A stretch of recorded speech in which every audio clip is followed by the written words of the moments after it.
When talking about my new English alphabet, I've had some concerned commenters mention the cost of potentially implementing that new alphabet. And look, I understand that replacing modern English writing with this is obviously going to come with a cost. In fact, it's something I mentioned before I even explained any of the alphabets I created. Entirely replacing the orthography with a new writing system would be the most difficult to actually implement. My diacritic alphabet would be easier because it uses the same Roman letters, but it has diacritics in some unusual places. And then my digraph alphabet, which is actually the first one I introduced, would be the easiest because it just uses the same letters. But this is still a better system for English because it was designed for English by an English-speaking linguist. The symbols are featural, and those features are designed to look like your mouth when you pronounce those sounds. And even though there's 39 letters instead of 26, it actually takes up less space on a keyboard because there's no capitals. But what would the actual cost be of switching to something like this? Has anyone actually studied how much it costs to change an alphabet? Well, luckily, there's already plenty of examples. This article specifically talks about the cost of Kazakhstan changing its alphabet for the Kazakh language. It's not a perfect analogy for my alphabet dream because notice this was in 2018 and that's the start of their transition. They're hoping to get it done by this year, 2025, a 7-year transition. But the transition I'm suggesting is like 100+ years. Like nobody who already uses the Roman alphabet today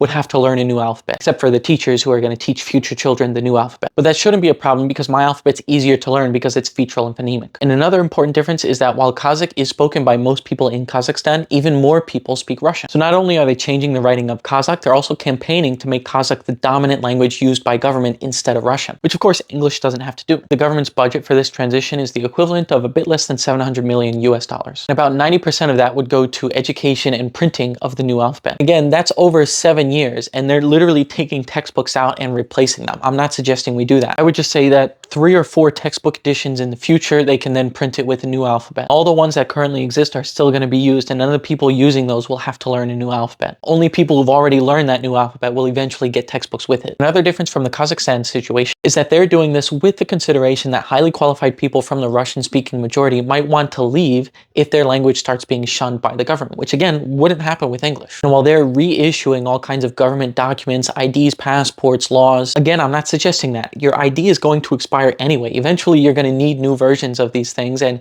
you can get a version that's written in both Roman letters and the New English alphabet, and then 100 years in the future, it'll just be the New English alphabet. Then there's things like someone changing the signs on their personal business, but that's a personal expense, and I don't require people to do that. And obviously, the US and English as a whole are orders of magnitude bigger than Kazakhstan. I'm not suggesting we do anything nearly as intense, and there are so many other knock-on benefits that come with improving literacy, which will come when it's easier to read. So I think every issue that a commenter has brought up has been addressed, and I think it could work. In the end, I'm just making TikTok videos, so, relax.